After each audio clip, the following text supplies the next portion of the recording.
So good afternoon, everyone. Welcome to the third and final webinar in our performance series.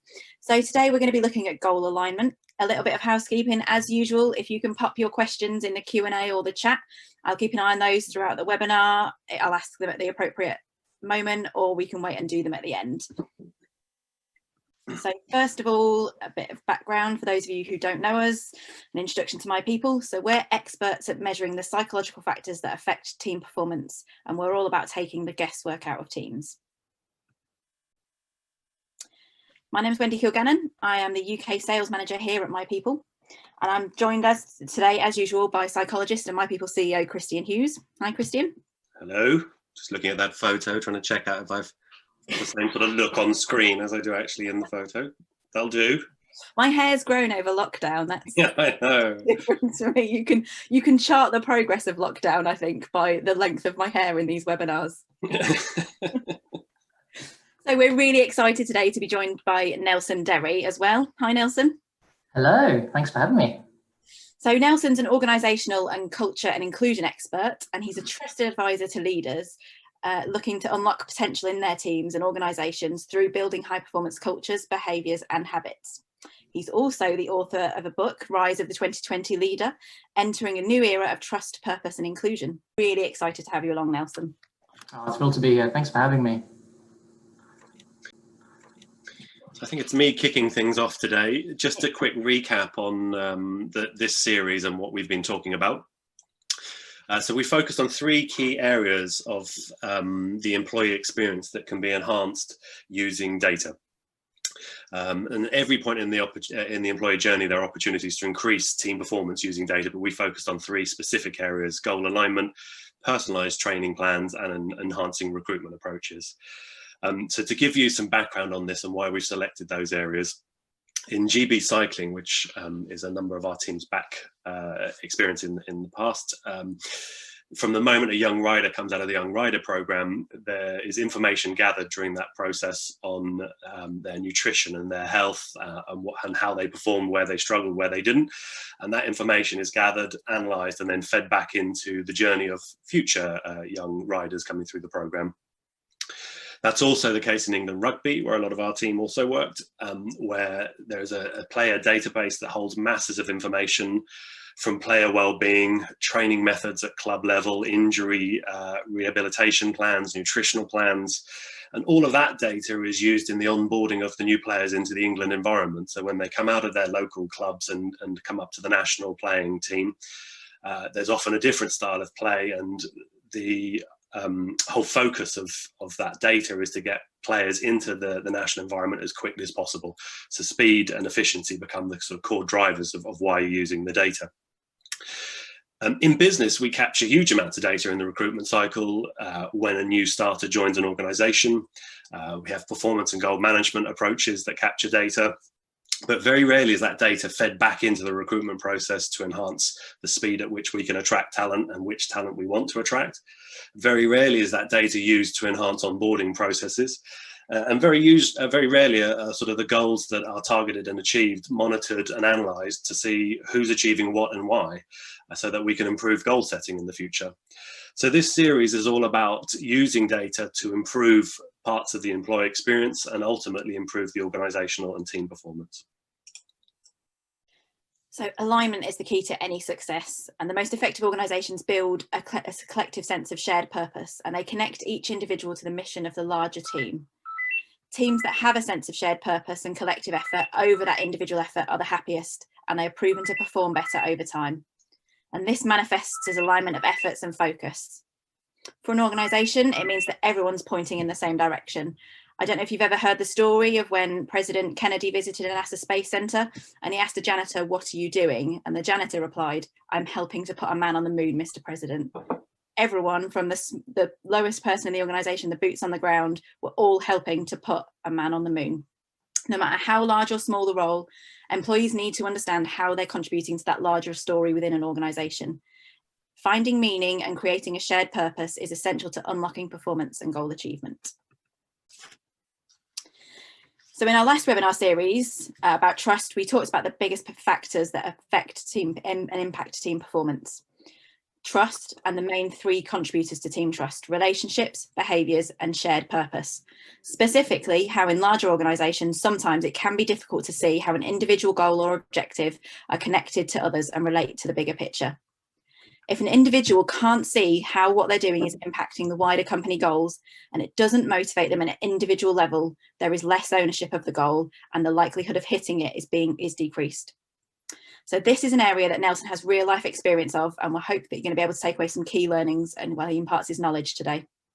Thank you, Wendy. So I just want to say again how thrilled and honoured I am to take part in today's webinar. I was looking at the calibre of your previous guests, and I definitely feel very very privileged to be on here. So thank you, Wendy. Thank you, Christian. Look, before I dive into the presentation, and thank you for that very lovely intro. I wanted to kick off by saying, professionally, I've had the privilege of doing work that's, I guess, moving me closer to the kind of impact that I want to have on the world, right? And it's not perfectly aligned, but I do think that life is all about journey and progress. But I'm very much sort of driven by the desire to actually unlock potential and unlock opportunities in other people, and it's something that's been influenced by the events that have taken place in my life, and I think we'll save that for a different webinar. But I think we spend so much of our time in the workplace, and so this topic, which you introduced, Wendy, around exploring how we achieve our purpose in our careers and goals. This is super important. And so what I wanted to do in the next kind of 15 minutes or so is share some perspectives on the importance of actually aligning individual goals to an organization's purpose and vice versa. But I wanted to talk about it through a slightly different lens, actually explore the topic through a more of a behavioral lens, and touch on some of those themes such as, I guess, motivation and intrinsic drivers, the role of the leaders and people managers in actually creating those environments of psychological safety, of autonomy and inclusion, all of which I believe are behavioral enablers to achieving a much more personal and organizational focus on the purpose. So I guess, look, taking a step back, if you look at all the research, it all points to the fact that there's this direct correlation between the performance of an organization. You can measure performance in many different ways, whether that's through increased profitability, whether that's through more innovative products or higher productivity and efficiency. But there's this direct correlation of organizational performance and the level of employee engagement and actually fulfillment in the careers of their people. And so, put another way, it's those organizations that are intentional, those organizations that take deliberate steps towards creating an environment where career experiences are fulfilling, they're purposeful. It actually supports their personal growth. These are the organizations that are actually winning in terms of delivering strong business performance. In fact, when Gallup, who are arguably one of the world's leading global analytics institutions on employee and organizational data, what they did is they took a look at decades worth of metadata, and what it showed was that organizations that actually prioritize creating environments where individuals feel like they have a strong connection to their work and a strong connection to their colleagues, they feel like they're making meaningful contributions and impact, they have lots of opportunities to learn and grow. These are actually the organizations that are significantly increasing the probability of delivering high performance. So you sort of look at all of the evidence and what it's saying, and there's obviously this strong business case, right, for organizations to take a much more, how can I describe it, personalized approach when it comes to career paths and goals. Because as individuals, we all have a unique set of strengths. We all have a unique set of personality traits, career ambitions, goals that drive and motivate us. And you see as it says on the slide, what sets human beings apart from the rest of the animal kingdom is our ability to question and really explore the essence of who we are, right? And so actually understanding our motivation and harnessing our strengths is key to being human, I think. And ultimately to being fulfilled and successful. So there's this author called Daniel Pink. He's one of my favorite authors, and he introduced me to this whole kind of idea and concept of behavioral change and behavioral science. And he wrote this book called Drive, The Surprising Truth of What Motivates Us. And what he does is he draws on 50 years plus of study into behavioral science, and he comes out with this deduction that, you know, human beings, we all have three psychological needs: autonomy, competence, and relatedness. And actually, when these needs are satisfied, that's when we're happy, that's when we're productive, that's when we're motivated. So, you know, as individuals, the more we can do work that we feel like we're good at, that complements the way we solve problems and actually moves us closer towards our career goals, the more motivated we're going to be to deliver our best work, right? So this whole concept of a one-size-fits-all approach to career paths and goals, I think is no longer enough, certainly for organizations that are looking to build and sustain their position as an attractive destination for top talent. I think there needs to be instead a much more, as I said before, personalized and people-centric approach that actually prioritizes the experiences and the opportunities of their people and of their workforce. I'd also add that, you know, we are at the prime of a multi-generational workforce where, you know, I think there's diverse views, but I think a lot of people have a very different take and outlook of what drives and inspires them relative to what was perhaps commonly accepted as motivating in the past, right? And there's this transition away from extrinsic motivators such as titles and corporate logos and money. I mean, we all have to pay bills, but that's one of the extrinsic motivators. And I think more towards experiences and opportunities that actually enable employees to pursue their intrinsic motivators.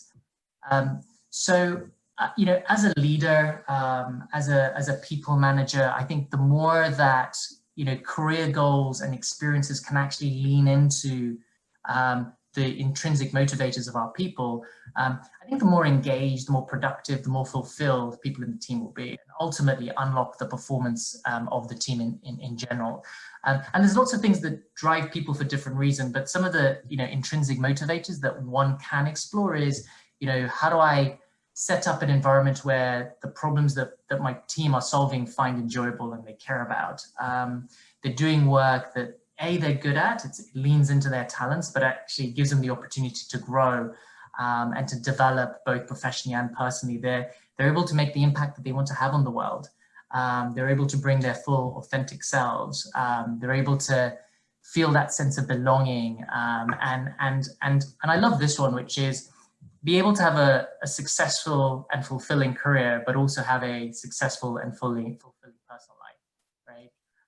So I think there needs to be this, as I said, this transition away from career goals and paths that are generic and static and flexible and set out the general, you know, corporate expectations of a role, and instead have a more personalized, frequent, and organic discussion between a leader, a career manager, and the individual.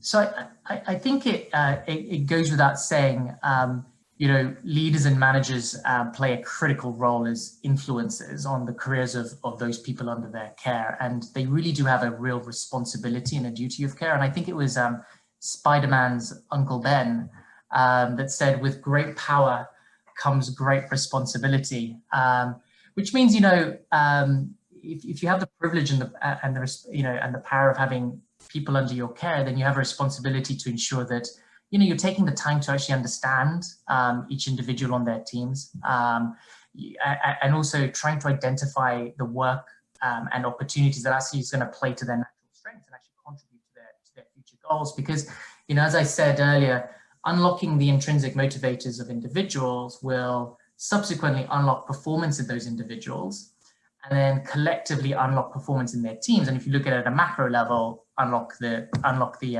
potential of and the performance in the organization.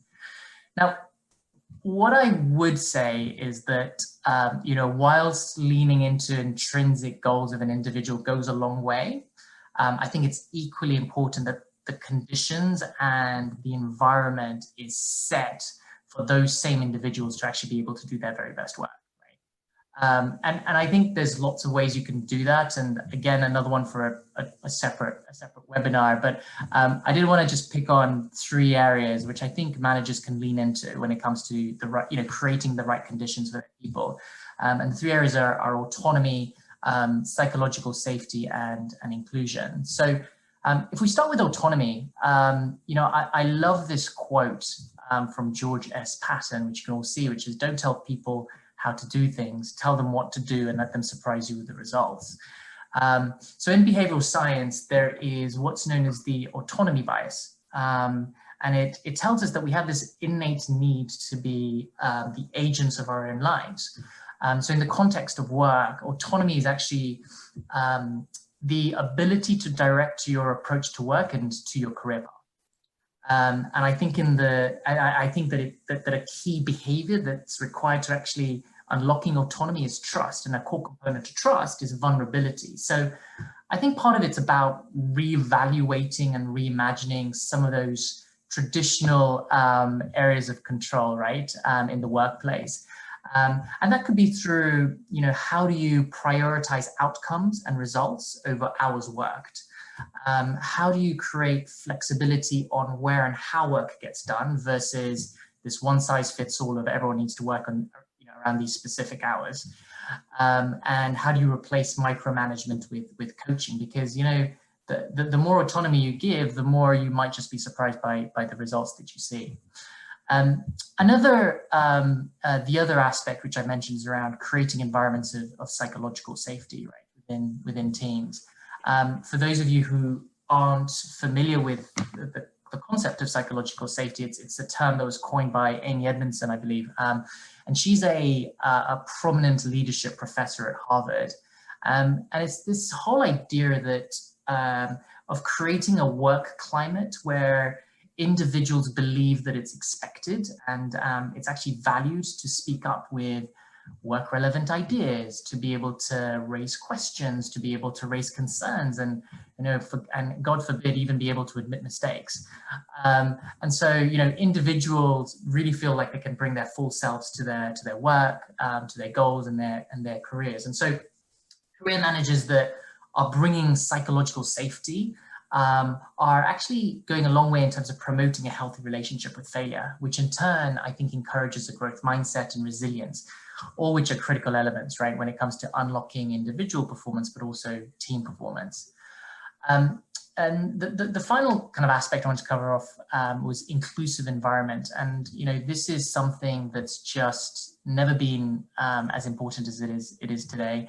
And it's a really challenging topic, right? There isn't a single magic bullet to solve this. But one place to start is, how can you be more intentional about shifting behaviors and perspectives to become more inclusive colleagues and more inclusive leaders? And some of the examples that I think about is, looking at challenging our own unconscious biases, playing our part in fostering an environment where our teammates and colleagues feel empowered and feel safe to be themselves, to bring their divergent perspectives, to bring their divergent ideas. I think empathy is key, by the way, building empathy through leaning in, being curious, recognizing that people have depth and multiple dimensions to them, right, including their backgrounds, their experiences, and their personalities. And for those people who are career managers or leaders, and to recognize that it's within our gift as a leader to create a level playing field, because we might all be playing the same game, but a bumpy pitch is not the same as a smooth one. And so the final topic I just wanted to cover off is the flip side. So I've been talking a lot about kind of how do you lean in on the intrinsic motivators of individuals, but I think equally as important is how do you align career goals to the purpose and the mission of the organization. And so there's a Hungarian-American psychologist, and I am in no way going to pronounce his surname because I'm just going to look like a fool. So Mihaly famously said that one cannot lead a life that is truly excellent without feeling that one belongs to something greater and more permanent than oneself. And it's this whole idea that our beliefs, so the ideas that you hold to be true, and values, so the things that are important to you are actually core to core to being human and core to decision making, right? And it's this facet of human nature that which dictates that people are going to be more motivated to try and excel in an organization when that they believe in, right? And in an organization that shares their beliefs and their values. And it's the organizations that with a clearly defined mission behind their why and what they do, which is supported by this strong set of company values, which can really help to cultivate this sense of belonging for their people. And so what are the, I guess, what are some of the things that you can do to align your people and employees closer to the organizational purpose? In behavioral science, there's this cognitive bias called the IKEA effect, which highlights that it's in our human nature to believe something is of greater value to us if we've contributed to making or creating it. And the name derives from obviously the Swedish manufacturer that we all know and love, IKEA. But one way as a career manager, I think that you can engage and align your team to the purpose of the organization is to challenge them to think about suggestions how they as individuals, how they as a collective team can actually show up in support of the overall purpose. And this can be done through, revisiting the priorities of the team, improving the way that they work, making adjustments to behaviors, but ultimately serve that overall purpose. And I think engaging teams in this way by co-creating that change around the way the work gets done, how one shows up, it goes a long way in terms of motivating them and aligning them to the organization's purpose. And a great example of this in action was at Lindt, actually, which obviously is the world's leading manufacturer in premier quality chocolate, but it's also one of my guilty pleasures in life. I actually had one just before I joined joined this webinar. But they recognized a number of years ago that in order to drive success in a tough marketplace, the company needed to go on this transformational journey to move towards a more purpose-led organization. And it was influenced by the work of Simon Sinek. And what this meant for them was actually, creating a purpose that was both this anchor as well as this compass, and was about setting and steering the business and the workforce in towards the right course, right? And being able to not just to understand sort of what and how they were operating, but actually why the company was doing what they did. And so they developed their new purpose and the new logo, which was making people feel special. And to bring this to life, they challenged managers and employees with two core questions. How can I show up to support the purpose, and what can I do to bring this to life with coworkers and customers? And what happened was, over a period of time, by taking this more purpose-led approach, it actually yielded really, really positive results, which included, doubling in their revenue. They experienced a 20% increase in their engagement scores, and they won a place in the top 30 best places to work in the UK. So a really positive story around when you really invest in the purpose of the organization. And just finally, to wrap this up, another important intervention is communication. I think leaders who are able to communicate how the work that their teams are doing, how the work that their teams are doing is contributing to help the organization towards its overall mission is really, really positive. And what it does is it injects this sense of purpose and into their team's work. And it actually goes a long way, I think, in terms of evoking greater enthusiasm and motivation and purpose for their work. So I'm going to stop there.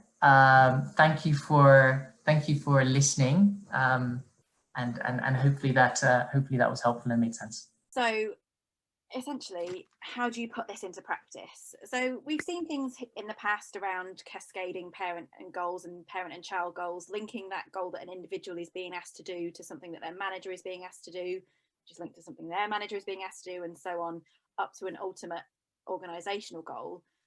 But also, what about using the data to provide insight on the types of goals that are completed, which personality type is completing them? By profiling those completion rates and assessing the streams of goals that are linked together within teams, you can start to identify where the problems are, what's working, but more importantly, what isn't working. Goal alignment is really integral for seamless and effective business processes internally and externally, but it also helps encourage collaboration, which, as we've talked about in other webinars, creates happier, more effective teams. So what happens if you don't do this? Well, without that alignment, organisations are likely to experience increases in attrition.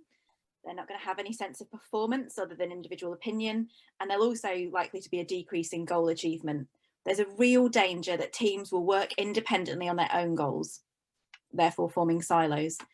Team silos work at different paces. They perform various tasks at different stages to the rest of the organisation. They're less likely to share information with other departments. And then there's typically contrasting efforts taking place as there's little to no communication between departments. In a survey by Clear Company, 97% of employees and executives believe that a lack of alignment within a team impacts the outcome of a task or project. And 86% of employees and executives have cited a lack of collaboration or ineffective communication for workplace failures. By executing operations that aren't data-driven or founded by analytics, essentially you are driving blind. So how do you ensure alignment? We've got 4 key areas we can look at here. Communicating company strategy and vision relentlessly. Of course, circumstances change. I think everybody's experienced that this year. So revisiting that and recommunicating the strategy and vision is critical. Having clear company goals, many different mechanisms, and we're going to come on to the measurement piece in a second around this. But if you have a cascading goals approach, you have the ability to link goals together and create performance streams. Then you have the ability to analyze performance streams and see what's getting achieved and what's not. And you can also see the consequences of what's getting achieved and what's not. So cascading goals have a number of benefits, but it's all in the execution. It's a nice theory, but we've seen it work in some organizations fantastically and in other organizations completely bum because of the way it's executed. So being very clear on each goal and how they link together becomes critical, and right the way back up to the top of the organization's hierarchy to be able to link back to a financial outcome or a financial goal makes it quantifiable. And then the final piece, which is where I think we can best help, is leveraging your employee data. Everything that Nathan's been talking about today is linked back to empathy and understanding of other people's experiences. And our approach to support that is around using data that we naturally capture through the employee journey to understand each individual and treat each individual as an individual rather than a number and a collection of people. So there's a range of different tools we can offer to support you in your process of becoming more personalized in goal setting and more able to align people around certain goals. So that's goals analysis, that's attributes analysis, and that's personality analysis and team modeling. So I can just come on to how that works in practice. Analysis of goals. Once you've started to collect goals, and we talk in terms of goal chains and performance chains here at MyPeople, you can start to analyze them. So if you're able to connect goals together, you get goal chains, and those goal chains can be analyzed to see which types of goals are getting achieved and which aren't. Why is that important? What that does is allow you to start to improve your goal setting for the future to make it more likely that you're going to hit goals. It makes it easier for people to understand their individual goals. It allows you as an organization to have an intelligence around what the organization is good at and what the organization is not good at internally. And that in turn allows you to then personalize the experience for individuals to align their own professional and developmental goals with the organizations.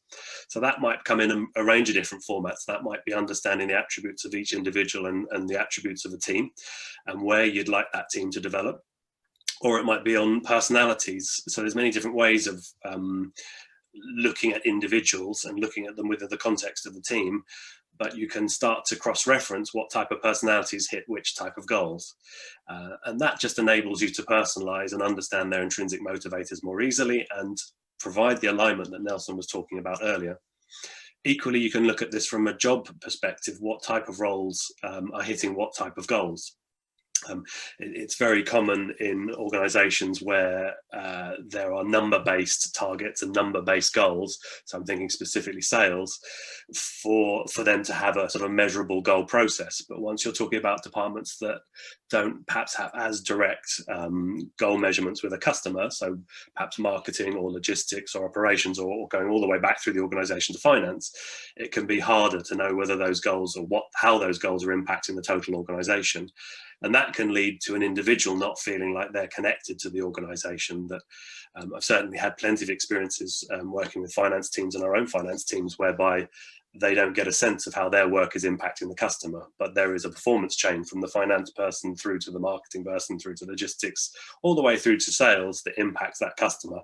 And it's very important to A, be able to understand that, but B, to be able to communicate it back to everyone, back to Wendy's point earlier about the janitor and the moon in NASA, everyone having a sense of how they contribute to the overarching goal of the organisation. And that creates shared purpose. So how we can help specifically, looking from a MyPeople perspective. Our solutions, we have teams, which is looking at culture and environment. It's about measuring the return on investment of training, profiling high performers to let you generate more of them, and improving the fit of new hires to your teams. Talent, which is more specifically what we've been looking about today around performance and capability. Development of goal setting, profiling the analysis of goals, personalising training approaches to make sure that they go beyond that traditional performance management, and measuring capability and attributes, but also measuring and putting a value on potential within the organisation. With the people we have today, where can we expect them to get to? How can we help them get there? But we offer software using artificial intelligence, and the platform merges employee data where you already have it, but also enables you to generate that additional people data so that you can do all the things that we've just talked about. So as you all know from our webinars by now, if you've been on any of the ones before, we can help you, and we're doing some stuff for free. Free, it doesn't cost you anything. We're offering companies a free personality survey for up to 500 employees to better understand their existing teams so that they can help make better decisions. So what you'll get out of it, you'll learn about groupings of personality traits within teams. We use the OCEAN framework, stress, risk and resilience tolerances, working and learning preferences, but also how employees behave in team situations, why they behave in a particular way. So how does it work? Well, we'll send your team the personality survey link via email, and we'll collect all their responses, and then we'll analyse those responses to provide you with a report of the personality types within your teams. By understanding your teams today, you'll know how and who you should be hiring tomorrow. So contact us now. If you want to know more or get started on understanding your people further, you can contact us on wendy@mypeoplegroup.com. Yes, as Christian says every time, that is actually my email address. I promise it's not going to some random email inbox. It is mine. So thank you very much again, Nelson. Does anyone have any questions for either Christian or Nelson or me? But I don't usually get questions, which is a good thing. Measure intrinsic motivators. How can you measure them? Is that one for myself or Nelson? I guess both of you. Nelson, how would you go about measuring intrinsic motivators? So, you know, as I was saying to you before, I think there's this link, right? So the more you can lean into the intrinsic motivator of an individual, I think what you'll ultimately see is that manifest in terms of their actual performance. So I think that whole performance management process is a real data point around how that person is actually performing. But I also think that it's important that, you know, goals and whatever the aligned intrinsic motivator is actually has a measure of success against it. You know, something that's very measurable, something that's very specific. But what I will say is I'm a person that's a fan of the continuous feedback loop. So measurement can be quantitative, but it can also be qualitative in terms of feedback. So I think adopting more of a coaching model, I think, is really, really important to make sure that there's that ongoing feedback loop and also that ongoing conversation between, you know, an individual who's trying to tap into their intrinsic motivator, but how that's aligned to their career goal, but making sure there's that feedback that's coming through too. Christian, anything to add on that?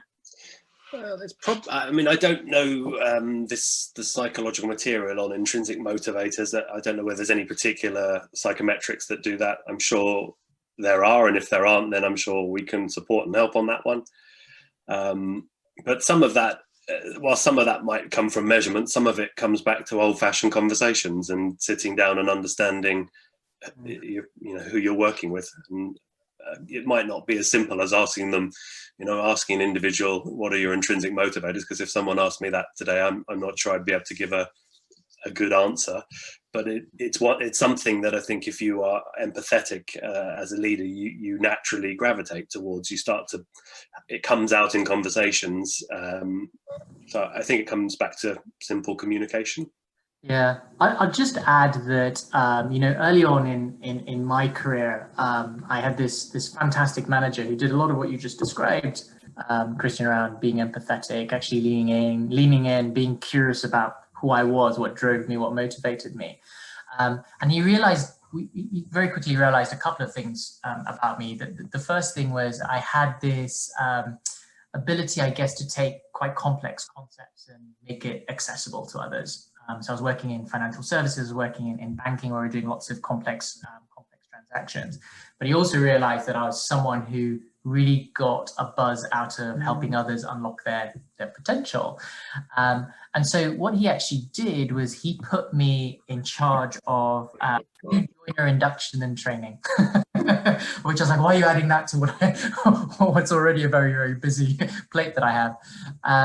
But actually, a key component of that was being able to take this complex business that we're doing and helping these new individuals actually understand our process, understand these transactions, and in turn actually help unlock their potential. And what he did is he aligned, this became a career goal for that particular year, and the measure of success against it was, the success of the induction program. And if you think about the trigger effect, it's all about talent. It's all about empowering talent. And by empowering talent, it means if they know what they need to be doing on a day-to-day basis and what success looks like, it just helps the overall collective team actually perform better. So, to your point, there was this ongoing conversation where it was about really trying to understand what intrinsically motivated me. But that's a really good example of how that actually linked to the broader team mission and goal and purpose. Just on that, as I can see, there's more questions sort of coming in. But one of the things that I found fascinating, what you were just saying there, Nelson, is that leader was not confined by a typical sort of responsibility org chart.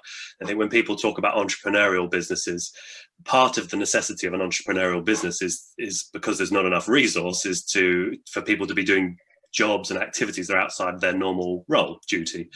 And so in that example there, that sort of onboarding approach may have sat, I don't know the structure that you're working within, but in some organizations that might sit with HR. And yet if you're giving it to an individual that it's playing to their attributes, you're developing their capability and getting them to think walk in the steps of someone else, but it's also improving the employee experience, because you've got someone who's just been through the onboarding process. Totally. And if I think about my career journey and what I do today, it definitely, when I first started, it was very analytical, very numbers based and very reconciliations focused. And I've pivoted and transitioned to it's more about facilitating conversations. It's all about helping bring teams towards a certain objective. It's very people focused, but it's also about education and training.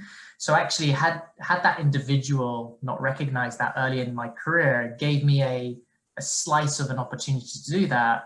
Who knows where I'd be today. So it's really, I think that's a really nice story of actually unlocking potential and opportunities in other people.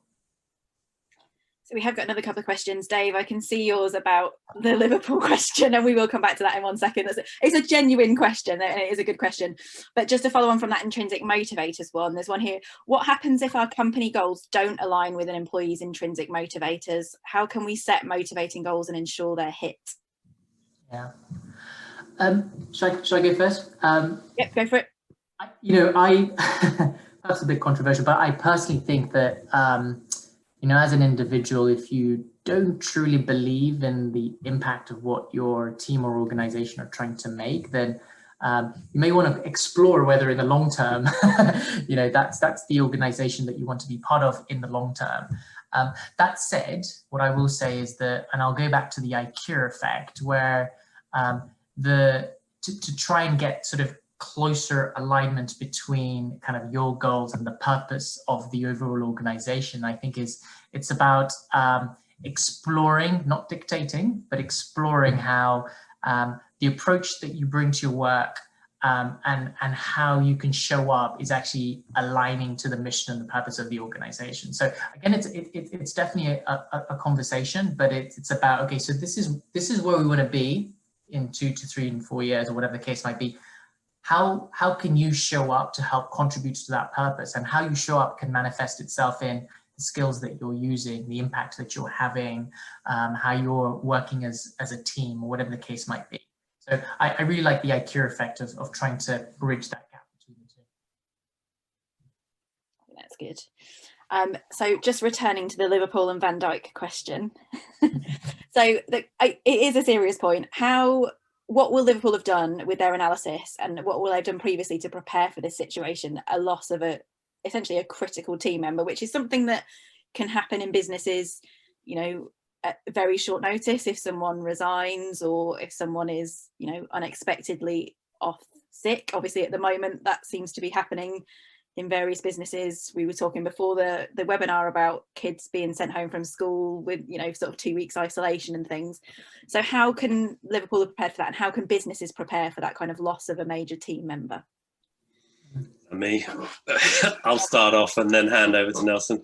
So we do have some connections into Liverpool, which is probably why the question is getting raised, and some of the analytics team there we've worked with in the past. One of the things that I think Liverpool have done from an analytics perspective is they've taken a batch of people. There's some physicists that they've taken a batch of people who would not normally be doing analysis in sport, and applied some of those approaches to different aspects of how Liverpool approached the game. I can give a couple of different examples and then relate this back to Van Dijk. One of the pieces of work that I know that one of their physicists did was some statistical modelling on player formations. So in football, certainly in the 70s and 80s and early 90s, you'd hear 4-4-2, which is the way teams are lined up on a football pitch, as a common expression of an organisational approach. What the Liverpool team had done was analysis of where on the pitch most goals came from when an opposition was attacking you. So, and done that through a sort of what would typically be a physics type approach and statistical modelling. And they worked out that most of the goals that they conceded over the last X period of time in the Premier League and all other teams were coming from certain areas. So they changed their total formation and worked very hard with a lot of aerial drone work on where they were players were on the pitch defensively at any one time. And the impact of this was a huge reduction in the amount of goals they conceded. I think in their Premier League winning year, they conceded very few goals. So how does that relate to Van Dijk? Well, one of the approaches that they use within Liverpool, I know, is statistical modelling or situational modelling, and they will do that over and over again. So I don't doubt that they would have probably modelled this situation way before it happened, and there's probably some sort of probabilistic model of how likely it was to happen that they would have used. But how realistic that is in business. I mean, you look at the COVID situation and the way we're dealing with big numbers in government, and the science that's being used there. I think that sort of situational and statistical modelling is very useful, but you see the effects on people's lives in the execution. And you look at, I'm not going to get political here, but most people's anger through COVID that's related to government isn't about the science in and of itself and the mechanisms of science. It's about how it's applied and the decisions that are connected to that.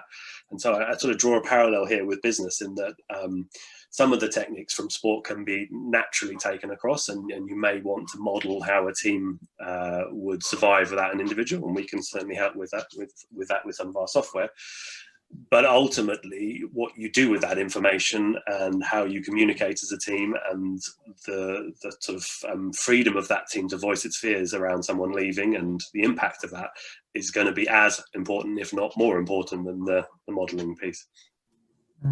Nelson, what do you think? No, I think that's no. So I was just listening to what you're saying, and it's fascinating. Look, I think some of the most successful teams are the ones where one person is never bigger than the team.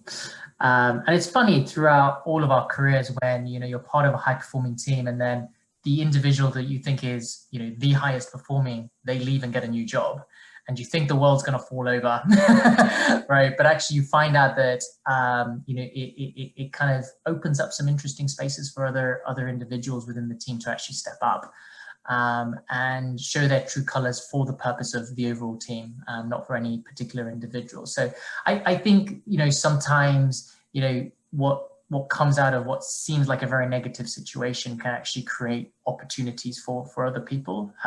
Obviously, time will tell to see whether whether this actually happens with Liverpool, but I think this happens all the time in real life, and hence why, you know, trying not to build a team around a particular individual, but rather as a collective is such an important principle.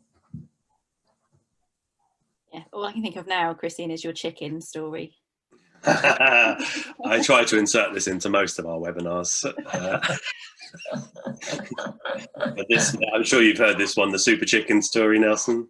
No, but I'm curious. I'll see if I can do it in under 3 minutes. I'm refining this story so I can get it down to a quick snapshot. But it's this idea of super chickens. It was I can't remember the reference points, but if you Google it, it'll be out there. And it's a group of chickens, and of this group of chickens, I think 3 or 4 of them were considered super chickens. They laid more eggs, were more productive than the rest of the group. And a scientific study was done to say, well, what happens if we separate out those 3 to 4 and have them on their own, and we have the other group, sort of the lesser performers, you know, as a group on their own? What does that do to the overall amount of eggs? And what they found was the group that wasn't the super chickens, sort of the low egg producers, increased their eggs, and the super chickens pecked each other and reduced their eggs.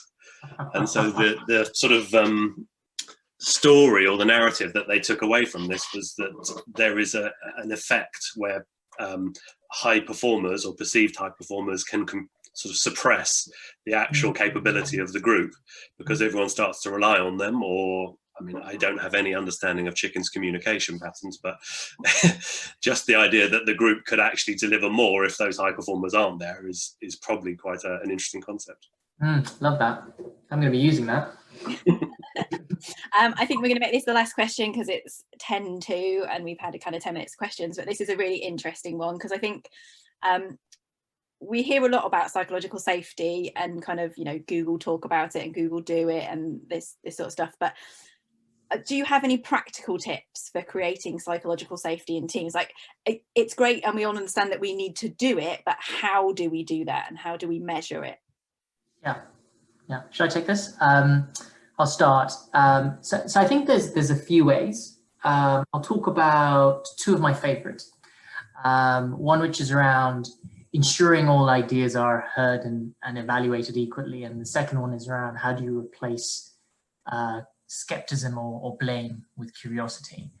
And so there's this quote from Susan Cain. And she says, there's no correlation between being the best talker and having the best ideas, right? And often what you'll find when teams come together to try and solve problems or come up with creative solutions or whatever the case might be, is they default to brainstorming, right? And you know, brainstorming, don't get me wrong, has a really important role to play in the workplace. But what you actually tend to find is that 80% of the ideas are coming from 10 to 20% of the people in the room. And I think this can often be compounded in the environment that we're living in today, where we're all working virtually, right? So what's the alternative to brainstorming? And I don't know if this is a technical term, but I'm going to call it right storming. And this is the idea that you know, you ask each of your team members to write down their ideas on a virtual card, or there's a lot of fantastic collaboration tools that are out there right now, right?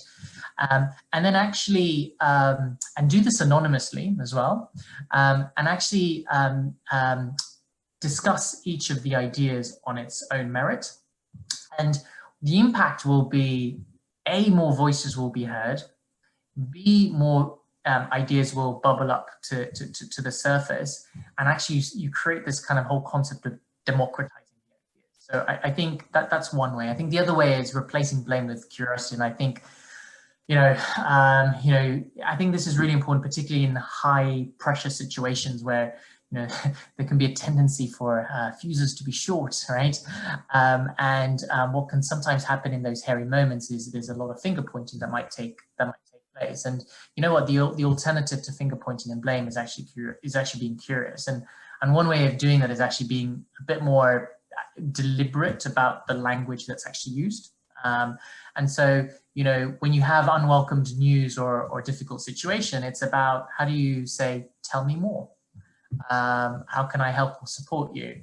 I can imagine there's multiple factors at play. How can we solve this together, right? So I think it's being intentional around how you show up in those situations that creates that sense of psychological safety. Christian, anything on measuring it? Short of saying by MyPeople. Yeah, sound bites. We can do that. Yeah, we've got standardized survey approaches that enable that to happen. And I'd echo Nelson's point. I mean, what we got 30 seconds. Back a little while ago, I mean 7 or 8 years ago, I used to work part-time in a suicide clinic, which is probably a pretty dour way to start a story, but working with, I don't know, over 100 odd people who were in pretty uncomfortable situations one way or another, there were 2 things that stood out for me that relate back to psychological safety. One, and these 2 things were the things that they'd all commonly lost. One was purpose. There was no sense in their particular journey that there was no sense of going anywhere. It felt static. And the second was curiosity. There's no accident that all philosophical text and religions, I don't want to get too highbrow here, but they all refer to being childlike in our view of the world. And that's not being naive and dumb, that's being curious and being interested. And every one of these 100+ people that we'd worked with had lost all curiosity for life and for other people. So when you apply that to the concept of psychological safety and take that into an organizational environment, it's engendering that curiosity in each other, and part of that is about no blame. If you think you're going to get in trouble, you're not going to be that interested in stuff. You're going to be protective. If you're able to keep that growth mindset that was talked about earlier, I think for me is sort of an open-minded skepticism. Too often, especially in Britain, we focus on skepticism only and being the critic, which means then you don't let any idea through. So that open-mindedness, if you're open-minded, you could be a complete sucker. So you need a critical insight and a critical analysis of anything, any idea.